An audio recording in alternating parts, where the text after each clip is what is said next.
Hello all, it's Friday evening. ஃப்ரைடேனாலே தனி ஒரு எனர்ஜி வந்துடும். Next 2 days leave. ஸோ கொஞ்சம் ரிலாக்ஸ்டாக பொறுமையாக பிடிச்சதை சமைச்சு சாப்பிட்லாம்.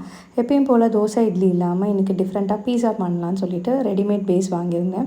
இது மைதா இல்லை வீட் தான். ஸோ கம்ப்ளீட்லி சேஃப், குழந்தைங்களுக்கு தாராளமாக கொடுக்கலாம். இது மேலே கொஞ்சமாக ஆயில் அப்ளை பண்ணிவிட்டு பீஸா சாஸ் அண்ட் மயோனீஸ் நான் லேயர் அப் பண்ணியிருந்தேன். இது கூட என்கிட்ட இருக்கிற 2 வெரைட்டி சீஸை நான் ஆட் பண்ணிக்கிட்டேன். மொசரேலா சீஸ் அண்ட் நார்மல் ப்ரெட்டில் யூஸ் பண்ணுற சீஸு. அண்ட் இது கூட நான் கொஞ்சம் மஷ்ரூம், பன்னீர், கேப்சிகம், டொமேட்டோன்னு வீட்டில் இருக்கிற வெஜ்ஜீஸ் ஆட் பண்ணி ட்ரை பண்ணியிருந்தேன். என் குழந்தை என்ன சொல்கிறான்னு கேளுங்க. தேங்க்ஸ் ஃபார் வாட்சிங். ஹாய் ஃப்ரெண்ட்ஸ், இந்த பீஸா எப்படி இருக்குன்னு சொல்லிடுங்க. அழகான பீஸா செஞ்சுருக்கோம். சாப்பிடும்போது டேஸ்டாக இருக்கும், ரொம்ப டேஸ்டாக இருக்கும்.